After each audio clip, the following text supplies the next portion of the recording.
Bonjour, nous continuons notre journée porte ouverte en ligne par la conférence du Master Son, la dernière de la journée. Et avec nous, donc, pour parler de ce master, nous recevons donc Éric Urbain et Michel Cazan, qui sont deux des enseignants et référents du Master Son. Et avec eux, on a la chance d'avoir donc Valentine Grosjean, étudiante dans le Master, et Mathéo Knox, étudiant également dans le Master, donc, qui nous parleront tout à l'heure de leur parcours avant de comment aussi ils ont pu peut-être vivre le concours dessus et puis qui interviendront pour raconter un peu la vie dans l'école. Voilà, n'hésitez pas, pour les personnes qui sont en ligne, évidemment, à nous poser des questions. On y répond. J'ai une petite oreillette et les personnes derrière l'écran me transfèrent les questions. Donc voilà, toutes les questions, on les prend et on y répond en direct. Voilà, je te laisse la parole. Je ne sais pas qui commence, Eric. Eh ben, je vais commencer.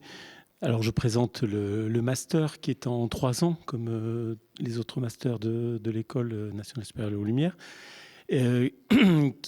qui forme donc des ingénieurs du son, qui a la particularité d'être assez généraliste. Voilà, c'est une école supérieure comme il y en a deux autres à Paris, une école supérieure publique, et la spécificité de l'eau lumière est de former pour les métiers de l'image, donc cinéma, et aussi pour l'enregistrement de musique, donc de musique actuelle, mais aussi enregistrement de musique classique, alors moins que d'autres formations comme la formation supérieure au métier du son au conservatoire, mais il y a quand même une partie de prise de son musical classique. Et il y a aussi tout ce qui est scénographie et sonorisation. Je cherchais le mot. Voilà. Il y a une grosse partie, évidemment, de pratique avec des films avec les étudiants de cinéma, aussi avec les étudiants de photo. Il y a une partie pratique de sonorisation. Enfin, voilà, ça on en parlera peut-être un peu plus en détail. Et beaucoup d'enseignements quand même théoriques de haut niveau avec des enseignements de physique, de traitement du signal, et d'électronique et, et d'acoustique. Ouais, okay. Vous préciserez plus en détail. Personnellement, je m'occupe de la formation, de la prise de son, pardon, et de la création radiophonique, parce qu'il y a une part aussi de création radiophonique et de radio. Et voilà, donc j'enseigne tout ce qui est le son sans image, et mon collègue enseigne tout ce qui est avec l'image.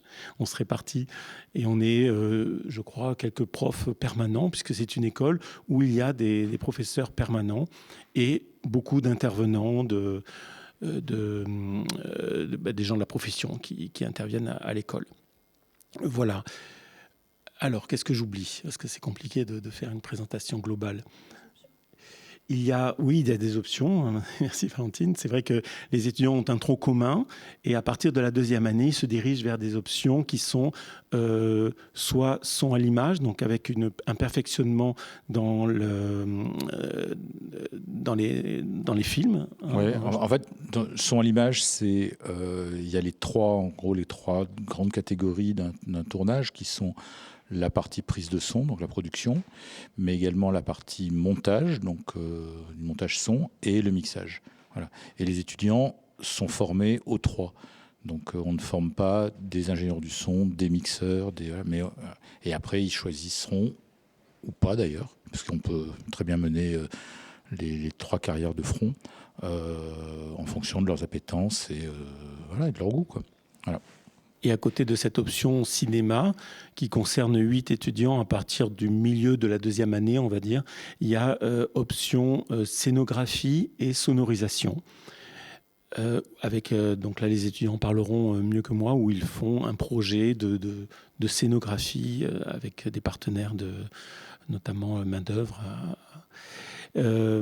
Voilà. Et ces options, faut préciser que c'est un perfectionnement, mais ça n'est pas un aboutissement. Enfin, comment dire, ils se ferment pas. Les étudiants ne se ferment pas dans une voie spéciale parce qu'ils sortent ils sortent de l'école, pardon, avec la possibilité de travailler dans énormément de domaines, quelle que soit l'option qu'ils auront pris. C'est juste une façon d'aller un peu plus loin dans un domaine qu'ils ont envie d'explorer au sein de l'école. Mais évidemment, tous les étudiants vont faire des films, tous les étudiants vont faire un peu de sonorisation, enfin beaucoup même. Et voilà, on tient à ce que tous les étudiants bénéficient de l'ensemble de ce qu'on enseigne. Alors je pense qu'on va revenir après un peu plus dans le concret et en détail sur chaque année pour expliquer un peu ce qui s'y passe. Peut-être avant cela, avant en fait de parler de l'école, parlons de l'avant dessus. Ça va me permettre comme ça que Valentine et Mathéo vous puissiez vous présenter, raconter déjà vous ce que vous avez fait avant du coup, que ce soit en termes d'options au bac aussi, puisque c'est des questions récurrentes qu'on a souvent. Quels sont le parcours après? Et je pense qu'on pourra dire un petit mot, si vous voulez aussi vous, comment vous avez pu préparer le concours de ce côté-là, comment vous l'avez vécu. Ouais, du coup, moi, j'ai fait un bac scientifique en 2020, donc avec encore les 3 grandes filières. Et ensuite, j'ai fait une prépa cinéma, du coup, Ciné-Sup à Nantes, dans l'option son, donc il y a une option son.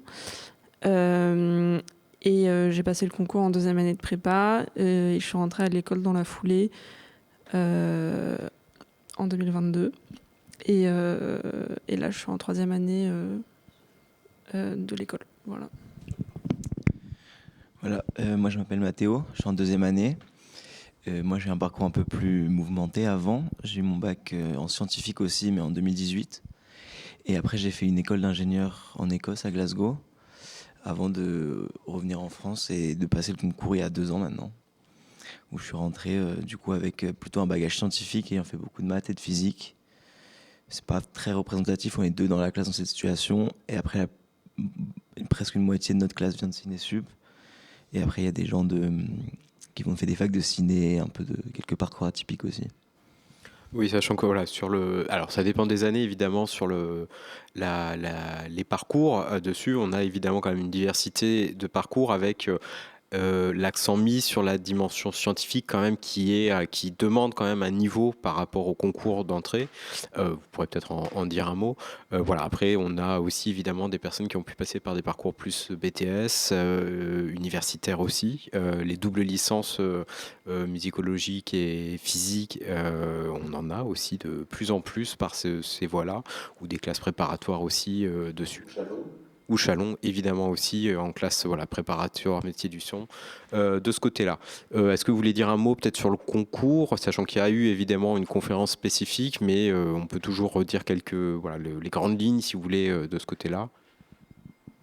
Oui, alors moi je l'ai passé l'épreuve écrite en distanciel et les épreuves orales en présentiel à l'école. Nous, dans ma prépa, on est plutôt assez préparés scientifiquement, mais par contre, comparé à d'autres personnes, c'est plutôt du côté technique. Par exemple, les gens qui viennent de BTS sont beaucoup plus préparés techniquement que les gens qui viennent de prépa, donc je dirais que c'est des promos qui se complètent un peu en termes de compétences aussi. Tout le monde n'a pas tout, mais le concours permet aussi qu'il y ait une petite diversité là-dessus. Après, certainement, oui, c'était assez demandant scientifiquement, mais moi j'ai procédé surtout avec les annales, j'avoue, et à force de les faire, je pense que voilà, ça s'est passé comme ça. Alors, j'ai une première question, on va peut-être parler de ça tout de suite, sur les équipements dans l'école au niveau du master, avec notamment qu'est-ce qu'on a au niveau du matériel sonorisation, mais ça vaut le coup peut-être de dire un petit mot, qu'est-ce qu'on a à l'école, je pense qu'on est une école qui est plutôt bien pourvue de ce côté-là, si vous voulez dire un petit mot, ce qu'on a en termes de type d'équipement. Alors, je peux prendre la parole là-dessus pour dire que nous avons 3 studios, peut-être bientôt un 4e pour le cinéma, mais il y a un audit de ciné qui est assez grand, avec une belle console, une S4 si je ne me trompe pas. Une S5, pardon. Une S5. Il y a un studio de radio équipé avec pour l'instant une Yamaha, mais qui sera renouvelé normalement bientôt aussi. En fait, toutes les consoles vont normalement bientôt être renouvelées. Et il y a un studio de musique plus grand que le studio de radio qui permet d'enregistrer des groupes de musique actuelle. Après, voilà, sur ces 3 studios, évidemment, tous les cours sont enseignés, pratiques sont enseignés dans ces studios, mais les étudiants peuvent en bénéficier pour des projets personnels. L'école est ouverte jusqu'à 22h, si je ne me trompe pas. Et donc, voilà, ces studios sont vraiment mis à disposition des étudiants et c'est vraiment un plus pour que les étudiants puissent se former par eux-mêmes. En plus des cours qu'on leur donne, beaucoup d'intervenants viennent aussi pour enseigner sur ce matériel. Et voilà. Et puis évidemment, nous avons des salles de montage, merci Valentine, des salles de montage, que ce soit pour le son, pour le ciné ou pour la radio. Nous en avons 6 et on mutualise aussi avec des fois les salles de montage de l'image. Donc ça fait quand même beaucoup d'installations et beaucoup de matériel. Oui, en fait, ce qu'on peut préciser sur le matériel dont dispose l'école, c'est qu'on dispose d'un matériel professionnel qu'on retrouve dans la vie professionnelle. C'est-à-dire que, par exemple, au niveau du tournage, on travaille avec des enregistreurs qui sont des multipistes type Kantar ou Sound Device. On a des micros qui sont... les micros, enfin là, moi je viens du milieu professionnel puisque je suis ingénieur du son depuis bien longtemps déjà, et le matériel que les étudiants ont à disposition est exactement le même matériel que j'utilise sur un long métrage ou sur une série télé, quoi. Donc voilà, et au niveau du montage, c'est exactement pareil puisqu'ils travaillent sur des stations de montage qui sont en général sur Pro Tools, hein. Voilà. Bien qu'ils aient aussi des formations sur d'autres stations comme Pyramix et Reaper et ainsi de suite. Et au niveau du montage, du mixage, l'Audi, moi je connais plus l'Audi ciné et un peu l'Audi musique. Ce sont des Audi qui sont d'un niveau technique qui n'ont rien à envier à un studio professionnel, quoi. Voilà. Donc ils sont... voilà, ils baignent là-dedans, quoi. Et je pense que pour répondre sur la sonorisation, de toute façon, c'est un peu le même principe. C'est qu'on a à la fois, évidemment, tous les équipements ou matériels professionnels en fait, qui permettent d'aller pratiquer et exercer en vue de devenir professionnel dans ces domaines-là. Et on a aussi la chance dans l'école d'avoir évidemment des partenariats avec beaucoup de constructeurs et d'industriels qui permettent, quand il y a des besoins, ou aussi des labos ou des studios qui permettent que quand il y a des besoins spécifiques, on arrive à avoir des prêts ou des locations qui permettent de pratiquer au mieux. Je ne sais pas, après, voilà, oui. Et je voudrais préciser qu'on a du matériel donc, mobile dont tu parlais. On appelle ça mobile parce que c'est le matériel qu'on peut emporter pour faire du tournage. Et on a la chance d'avoir Franck Joanning qui est là avec nous et qui est très précieux parce que ça fonctionne un peu comme une entreprise de location, c'est-à-dire que les étudiants sont vraiment mis devant le problème du choix du matériel avec une exigence vraiment très, très, très forte. Et ce matériel, il est vraiment surveillé et ça permet de l'avoir vraiment à disposition. Donc merci Franck. J'ai une nouvelle question avant peut-être qu'on rentre après un peu dans le concret, donc de première année, deuxième année, troisième année, de ce qu'on y fait dessus, qui était la différence avec la formation métier du son du conservatoire.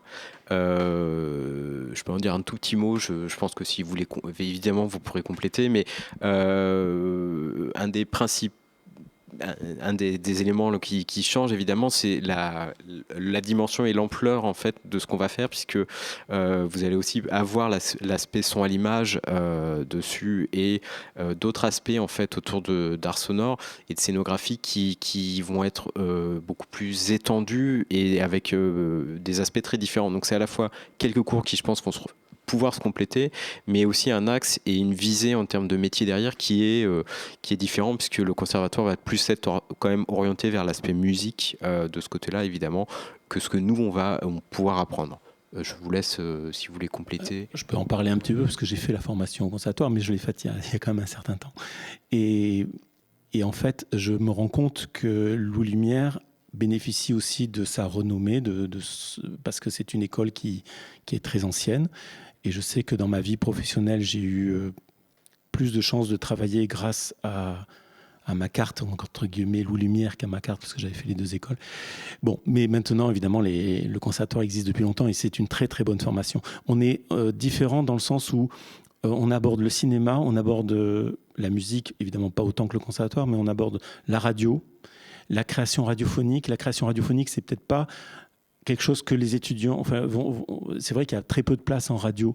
Par contre, c'est la possibilité pour les étudiants, ils pourraient peut-être en parler, mais de créer vraiment un documentaire, une fiction radio de A à Z, où ils ne vont pas se rajouter à une équipe déjà existante, comme quand on travaille au cinéma.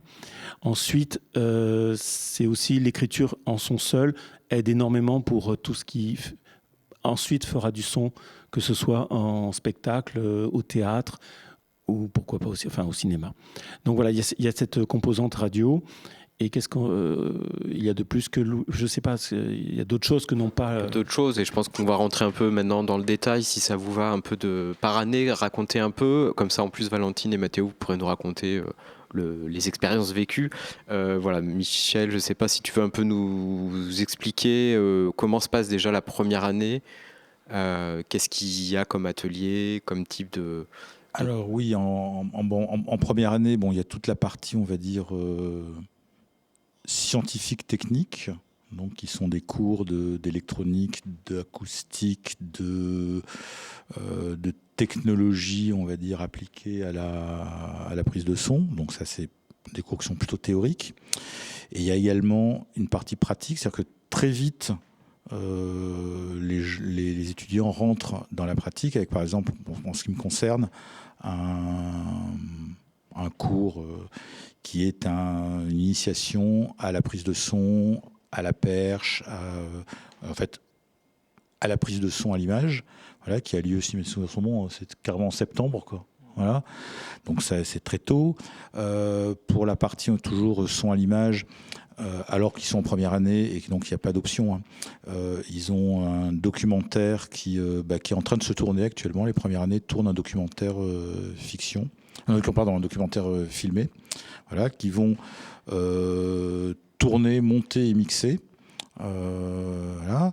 Et on termine par ce qu'on appelle les EXF, donc exercices filmiques, qui sont des exercices communs. Bon, le documentaire est aussi commun avec la section ciné, hein, puisque c'est eux qui font l'image et qui réalisent. Et l'exercice filmique, voilà, il y a des contraintes techniques au niveau de l'image, et les étudiants, eux, font le son du film encadré. Et il y a également des contraintes, voilà, et qui vont également monter et mixer, à part que la différence, c'est qu'il y en a une partie qui tourne, un qui monte, un qui mixe, quoi. Voilà, c'est un peu la première année. Ça, c'est pour le son à l'image. Voilà, mais il y a pareil en radio, il me semble. Ça, je te laisse là. Oui, alors tu parlais des matières scientifiques. C'est vrai qu'ils commencent très tôt avec la théorie, mais on a fait en sorte que la pratique n'attende pas trop longtemps. Ça a été un changement qui a été opéré il y a quelques années. Donc en radio, ça y est, il y a un documentaire radio qui se fait en première année. En radio, on fait un documentaire en première année, on fait un documentaire en seconde année, un peu plus long, un peu plus poussé, et nous faisons des fictions. Fiction en première année, mais qui est une fiction un peu courte, mais qui permet d'avoir une approche. Cette année, il y a un partenariat aussi. Les secondes années participent à une expérimentation de création pour une sphère. Pour une diffusion spatialisée, voilà, ambisonique, je cherchais le mot. Et en troisième année, ils font une fiction, donc on va dire plus classique, j'allais dire en stéréo, mais ça peut être aussi en multicanal. On est ouvert à beaucoup de modes de diffusion. Et c'est un gros travail de création avec des cours de scénario, avec des acteurs professionnels. Et voilà, une prise de son radiophonique dans des conditions de prise de fiction radio.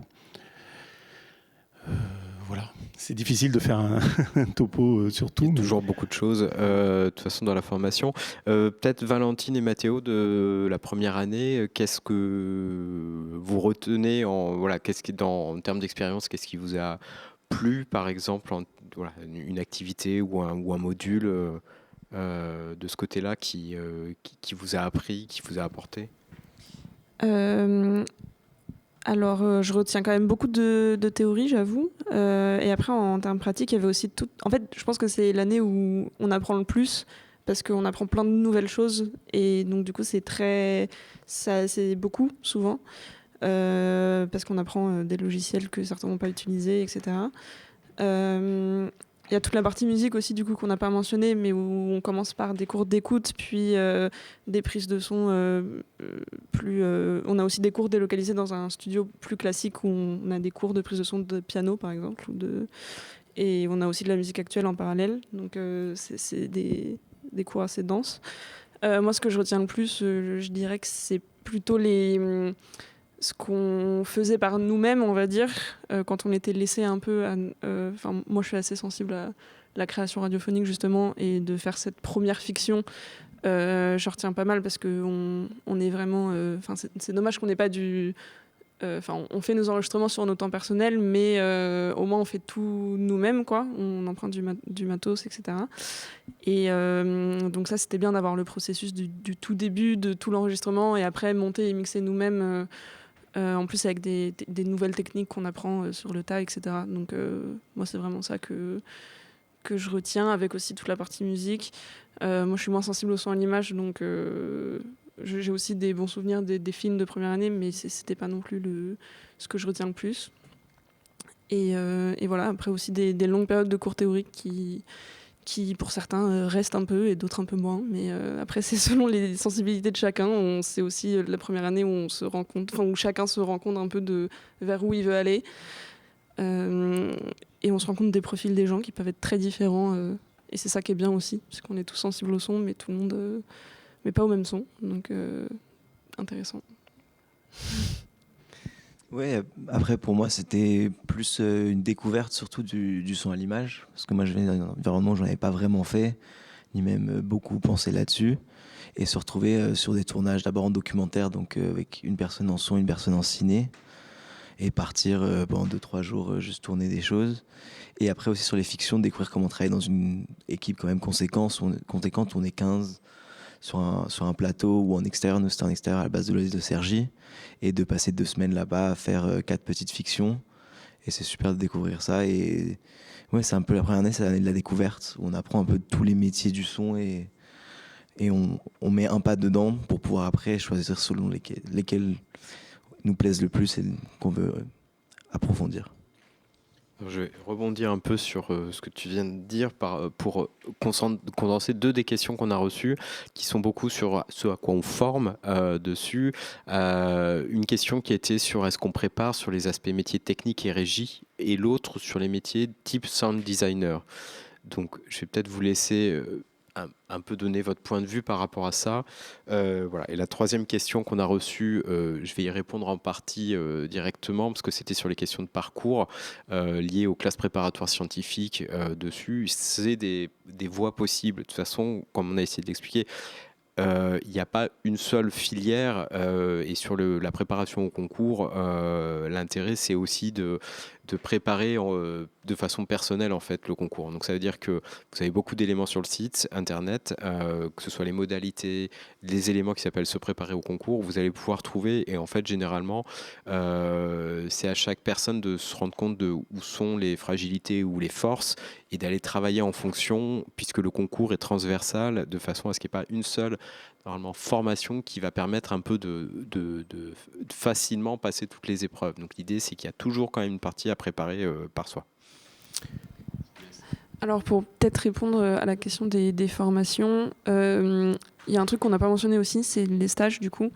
Parce qu'on a un stage en première année de minimum 2 semaines, un stage en deuxième année de minimum 3 semaines, mais on peut faire plus longtemps. Enfin, les conventions de stage se font pour n'importe quelle période où nous on n'a pas cours.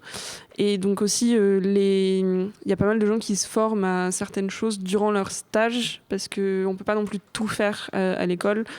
Et ou même sur des expériences professionnalisantes qui ne sont pas forcément des stages pendant l'été. ou autres. Et donc pour tout ce qui est notamment métier de la sonorisation, régie, etc., il y a pas mal de gens qui se forment là-dessus aussi en dehors de l'école. Et je dirais que ça aide. Après, c'est pas forcément nécessaire, mais voilà. Et après, pour tout ce qui est sound design, je sais, ça peut vouloir dire tellement de choses, donc c'est compliqué. En tout cas, nous, moi, je suis dans l'option art sonore, et on apprend beaucoup de choses, des outils en fait, qui permettent de créer du son de plein de manières différentes, et de pas forcément de la manière dont nous on le souhaite, on va dire. On va avoir plein de clés en main pour faire des choses. On a maintenant, tout le monde a un module de sound design jeu vidéo qui est assez rapide. Je crois que la maquette a un peu changé, mais en tout cas pour nous c'était très dense, mais au moins on a aussi une petite base là-dessus. Et voilà, je crois que c'est à peu près tout. Oui, je voudrais préciser que la spécificité de l'école, c'est de ne pas aiguiller dans un domaine vraiment précis. Et c'est l'accumulation, enfin, de la somme de tous ces enseignements qui fait que les gens qui sortent peuvent facilement s'adapter, soit pour le design sonore, puisqu'on a des étudiants qui sont allés dans cette direction. Alors, pas le son dans l'industrie, par exemple, c'est... je pense pas qu'il y ait ce domaine-là, mais le design sonore créatif, c'est très fréquent. Et tout le son immersif, tout ce qui est en train de se développer, c'est en fait, c'est pas forcément, comment dire, des cours sur ce domaine, même si on l'aborde vraiment avec des intervenants extérieurs.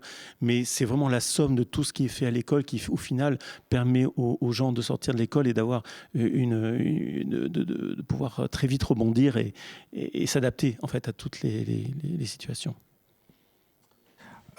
Toujours pour rester sur le sound design, en fait, sound design, c'est un mot valise qui ne veut pas dire grand-chose.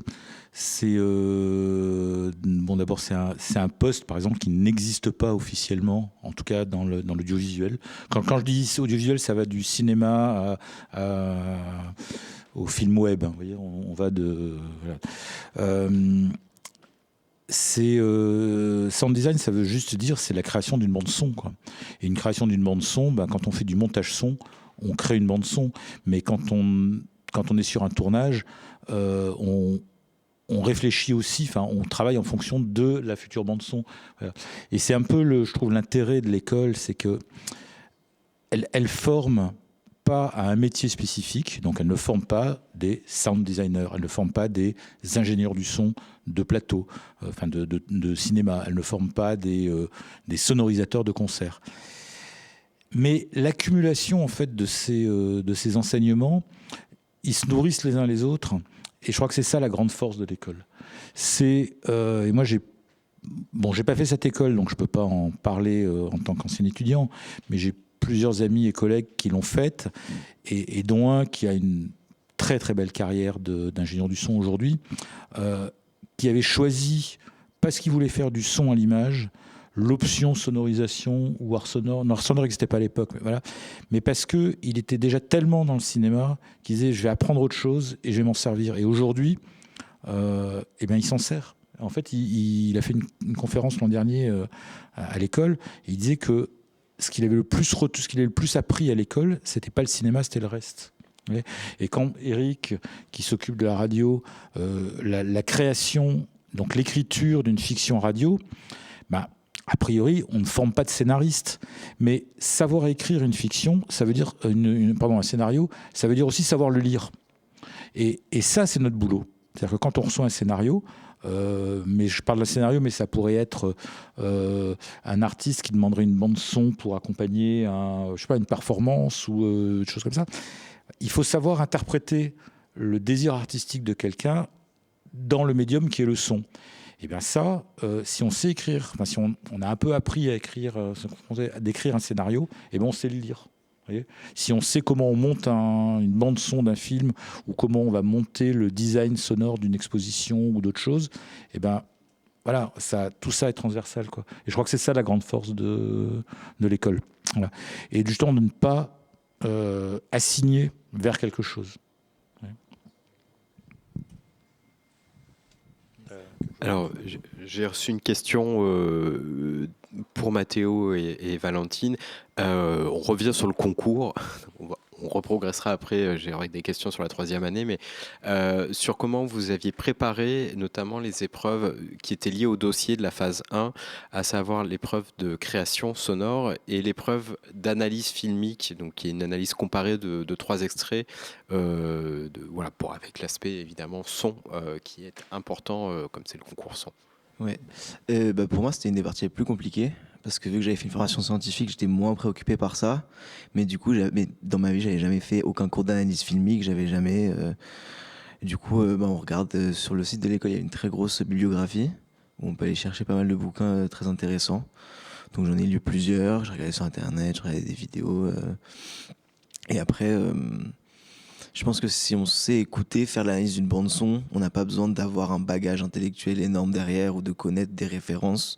Il suffit de se dire ce son est là pour telle raison. Et je pense que c'est plus ça qu'ils recherchent au concours, la démarche, plutôt que de savoir dire Michel Chion dit que c'est du son extra, machin. C'est vraiment de savoir écouter et de pouvoir argumenter pourquoi, quand on entend ça, ça nous donne cet effet-là.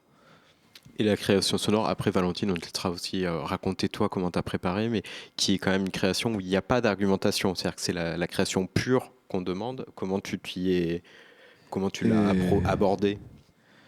Avec beaucoup de mal. J'ai fait plusieurs versions et je crois que j'ai fait la dernière à 5. Je l'ai fini à 5h du matin le jour du rendu, comme beaucoup de gens, je pense. Mais je sais pas, ça c'est plus personnel. Moi, à l'époque, j'étais au conservatoire en musique acousmatique, donc j'avais parlé pas mal avec mon professeur qui m'avait un peu aidé.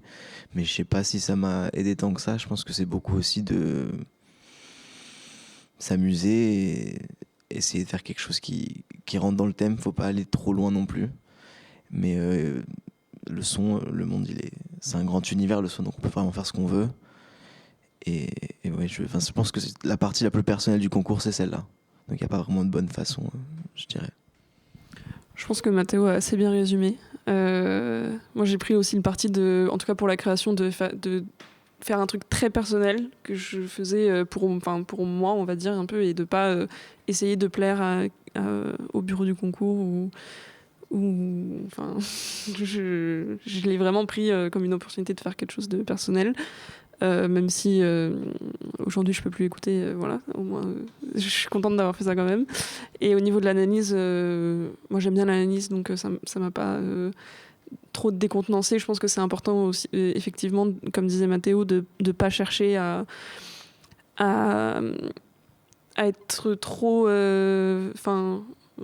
vraiment prendre le son tel qu'il est, se demander quel effet il a sur nous et pourquoi il a été mis là probablement. Je crois que je sais plus si c'est encore comparatif, mais en tout cas essayer de chercher des liens entre les choses et des différences en termes d'intention ou de réalisation, et essayer d'y trouver une explication. Enfin, rester assez pragmatique, je pense que c'est peut-être le mieux, je sais pas. Je voudrais préciser que pour la création sonore, faites attention, ceux qui nous écoutent, nous ne sommes pas une école de musique, donc il ne faut pas, nous envoyer 3 minutes de musique, ça ne sert à rien. Moi, j'invite vraiment les candidats, puis même les étudiants à écouter des documentaires radio, des fictions radio, pour voir. Évidemment, il y a des sites dont Arte Radio, mais il y a France Culture, enfin, il y a la radio belge, il y a pas mal de choses en ligne pour essayer de comprendre en quoi le son permet quel est le pouvoir du son pour donner des intentions. Évidemment que la musique, c'est très beau, mais c'est pas tellement ce dont c'est pas le cœur de notre formation. Nous sommes pas des musiciens, nous formons pas des musiciens, même s'il y a beaucoup d'étudiants sont des musiciens.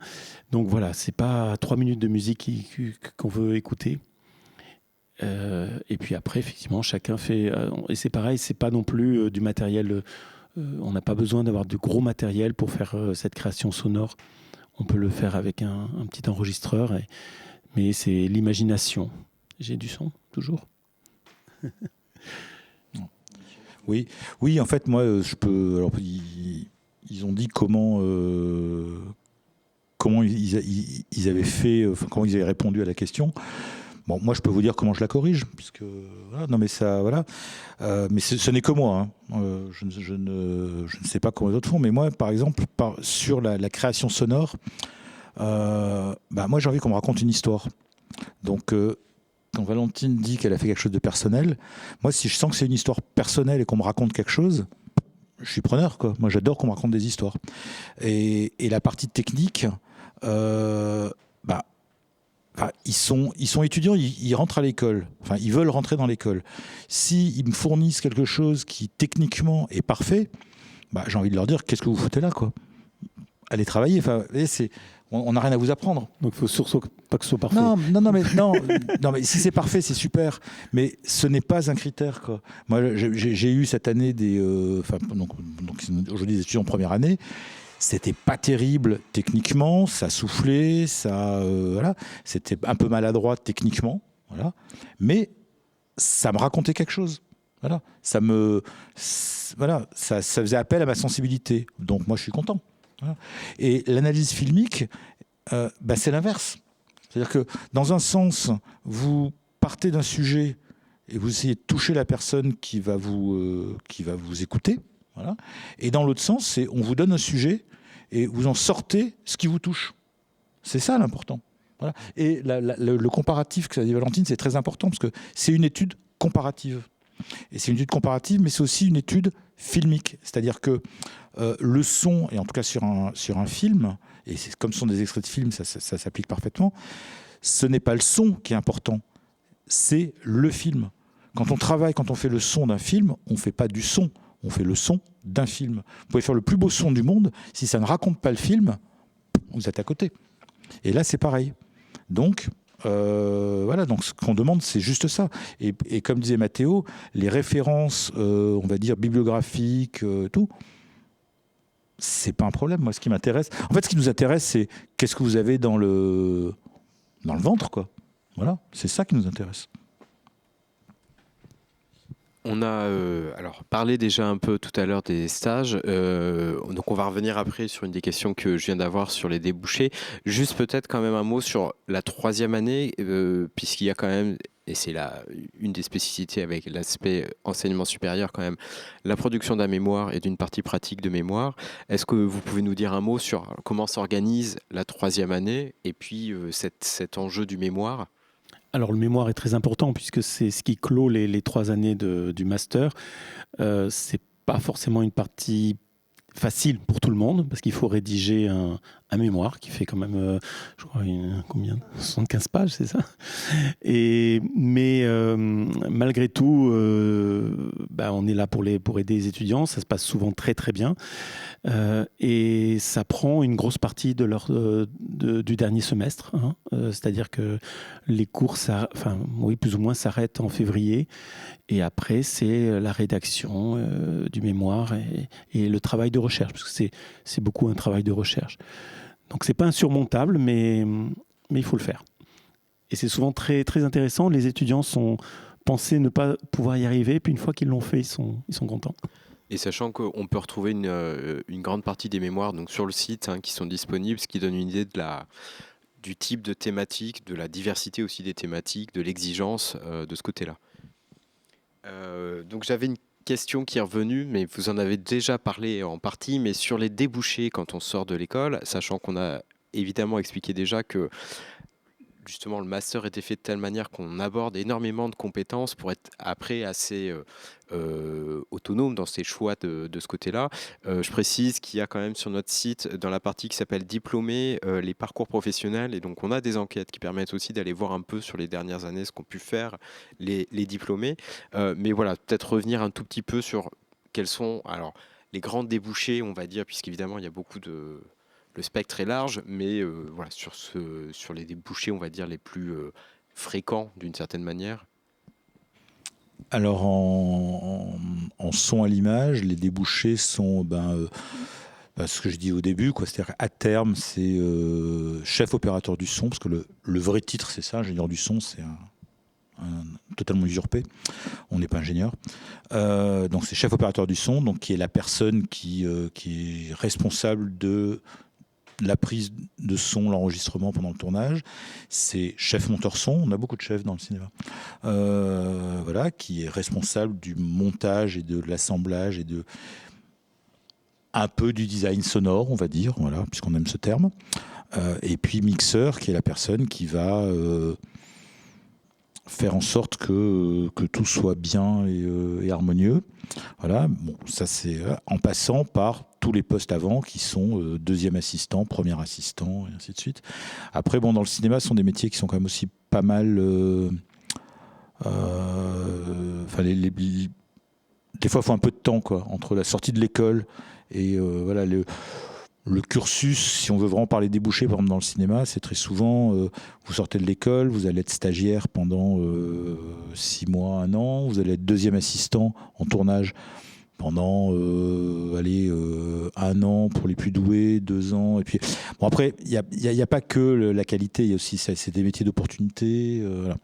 Voilà, et puis vous allez être premier assistant, c'est-à-dire perchman, pour ceux qui connaissent le terme. Et puis ça, vous pouvez l'être 3 ans, 4 ans. Enfin, moi, c'est ce que j'ai fait. Moi, j'ai été 10 ans perchman. Voilà, et puis j'étais ingénieur du son. Et voilà. Et, bon, là, et pareil au montage et au tournage. Mais on peut aussi. Voilà, c'est tous les métiers qui touchent dans la sonorisation. Des gens qui sonorisent des concerts, donc et là c'est pareil, quoi. Vous commencez sur des petits concerts et puis après sur les consoles de retour et puis sur la console de façade et puis voilà. Il y a des gens, excuse-moi, oui, il y a des étudiants qui aussi intègrent des entreprises de recherche et développement, notamment dans le matériel. Donc il n'y a pas que les métiers de production, il y a aussi les métiers de recherche. Il faut aussi dire il y en a qui continuent leurs études. Il y a eu des thèses qui ont été soutenues, une récemment par un ancien étudiant, enfin qui est ressorti et qui était très très brillante, une thèse très brillante. Donc il y a cette possibilité aussi de continuer les études après le master, même si c'est pas la majorité des gens qui rentrent à la Lumière, c'est une possibilité. Et je voudrais préciser que il y a beaucoup de métiers dans le son au cinéma, mais pas que, où en fait on ne peut pas faire autrement que de rentrer assistant. C'est-à-dire que contrairement à un diplôme d'ingénieur où on peut rentrer dans une entreprise c'est un passage obligé de toute manière, parce qu'on ne peut pas être performant si on n'est pas passé par ces étapes-là. Sauf que la différence quand on a fait Loup Lumière, je crois, c'est d'arriver assez vite à monter les échelons. Et quel que soit en fait le domaine, c'est vraiment la grande force de sortir d'une école supérieure. Oui, pour compléter, je pense que oui, il y a cet aspect. On sait qu'il y a la dimension de réseau qui est souvent important dans ces métiers-là. Je pense que Louis Lumière accompagne de ce côté-là avec son réseau d'anciens. On a un dispositif qui est mis par l'association des anciens et des anciens de marrainage-parrainage en 2e année qui les met en lien avec des professionnels. Et il y a tout cet enjeu-là, en effet, qui permet au fur et à mesure de s'insérer.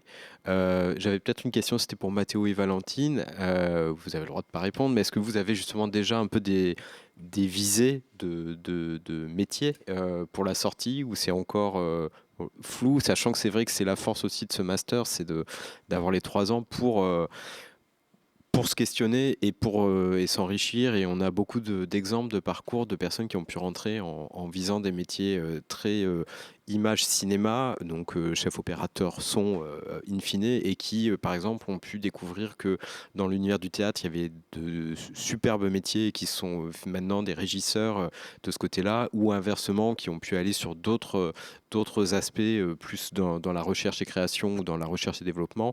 Donc voilà, donc c'est l'avantage aussi en effet de ce master de pouvoir questionner pendant 3 ans. Mais je vous laisse la parole. Bah ouais, moi je me questionne beaucoup. C'est un peu le problème de l'école, c'est qu'on découvre quelque chose, on est genre c'est super, c'est ça que je veux faire après, et puis 1 mois après on a un autre cours avec notre intervenant qui nous présente son métier, et on est genre ah non, c'est ça que je veux faire. Et juste c'est un peu un va-et-vient éternel, et je pense que je vais finir par trouver, mais pour l'instant c'est encore un peu vague. Oui, je dirais que au fur et à mesure, en fait, on découvre ce qu'on veut pas faire, pas forcément ce qu'on veut faire. Donc moi là, je suis encore j'ai éliminé des choses et ce qui me reste, c'est les choses un peu plus créatives, on va dire, où c'est pas forcément justement ce truc de rentrer dans l'assistanat parce que je suis pas très son à l'image et je suis pas très sonorisation. Donc moi j'aime beaucoup la création radiophonique par exemple et j'aimerais bien essayer de continuer peut-être là-dedans, mais c'est pas le plus simple. Et aussi du coup en art sonore on fait de la scénographie, donc plutôt pour des expositions, de la muséographie, etc. Et ça m'intéresse aussi pas mal. Et j'aimerais bien avoir un peu plus d'expérience là-dedans. Disons, voilà, après, d'autres métiers un peu plus créatifs. Il y a un paramètre aussi, c'est que il arrive souvent, et c'était mon cas, de commencer dans un métier et de changer. Et ça, après, on a tous des personnalités différentes, mais l'école permet ça. Et je crois que c'est quand même, il faut le souligner, c'est-à-dire que bon, enfin, moi, j'ai démarré dans la musique classique et puis j'ai dérivé vers la télévision pour ensuite, et je faisais de la radio en même temps. Donc il y a possibilité de faire des choses différentes. Il ne faut pas que ce soit trop différent parce qu'après on ne sait plus trop où on est, mais on peut aussi changer de façon, c'est très à la mode de changer de métier. Et l'école le permet facilement quand même. Est-ce que vous avez, on approche, je vois, de la fin en termes de durée, puisqu'on devait normalement terminer vers 50. Dernier conseil, côté peut-être Valentine et Mathéo, pour des personnes qui auraient envie de présenter le concours, et puis ou dernier avis par rapport au master. Et puis pareil, Eric et Michel, si vous avez envie de penser à des choses qu'on a peut-être encore oubliées de raconter. Voilà, vous dire, je le redis, mais il y a quand même beaucoup d'éléments sur le site internet et il y a évidemment donc notre Instagram où on essaye de mettre des choses et des moments dans l'année qui permettent de venir aussi découvrir les travaux et les projets étudiants. Voilà, on a une année hors les murs qui se termine, qui a pu complexifier parfois. Au retour à la cité, on faisait par exemple assez régulièrement des diffusions de créations sonores qui sont des moments où ça permet de se rendre compte aussi de ce que c'est et de les découvrir. Voilà, je vous laisse la parole. Moi, je dirais, comme dirait Eric, écouter des choses, notamment de la radio. On est un peu. Mais voilà, et je sais qu'il y en a aussi de l'école qui ont été publiées, donc ça peut être intéressant. S'entraîner pour les oraux, important aussi, je dirais, que ce soit avec vos proches ou peut-être des professeurs que vous avez, ou je ne sais. Mais donc surtout, maintenant, il y a un motivation et un écoute, c'est ça, les oraux, et un scientifique. Mais en tout cas, pour technique, ok. Et donc, en tout cas, pour la motivation et l'écoute, je pense que ça peut être intéressant de s'entraîner pour voir déjà ce qu'on a à dire et comment on se défend. Et après, pour la partie scientifique, il n'y a pas trop de secrets. Ouais, pour les sciences, il faut le faire et le refaire. Il y a les annales sur le site, non ? Faut s'entraîner et c'est surmontable en vrai. Même, il y a des gens dans la classe qui n'ont jamais fait de sciences en cours, qui n'avaient même pas un bac S et qui se sont un peu enfermés pendant 6 mois et ça se fait, c'est faisable. C'est compliqué, mais faut pas se déterrer de tenter le concours parce qu'on a fait quelque chose avant qu'on peut penser ne correspond pas. Je pense qu'il n'y a pas de formation qui vous empêche de rentrer à la lumière. Tout est faisable si on se donne un peu. Il y a juste une chose que je voudrais rajouter par rapport au concours, c'est que ce concours est effectivement très sélectif, c'est-à-dire qu'il y a beaucoup d'inscrits et peu d'élus. Voilà. Bon. Et ça peut faire peur. Et moi, ce que je voulais vous dire, c'est rater le concours de la lumière, c'est pas grave. Vous le repassez l'année d'après. Voilà. Alors bon, c'est pas grave. C'est sûr que pour des parents qui nous écoutent, ouais, ok. Mais voilà, on a des exemples d'étudiants qui le concours l'ont passé 3 ou 4 fois. Alors c'est vrai que ça veut dire que qu'est-ce qu'on va faire pendant ces 3 ou 4 années ? Ok, mais c'est pas grave. Rater un concours, c'est pas un échec. Vous voyez, c'est pas j'ai raté mon bac, c'est pas un examen, c'est un concours et très sélectif. Donc soyez aussi un peu décomplexés par rapport à ça, quoi. Voilà, allez-y, et puis vous le ratez, vous le repassez l'année d'après et vous l'aurez, et puis vous le repasserez l'année d'après et vous l'aurez. Et tout ça n'est pas grave.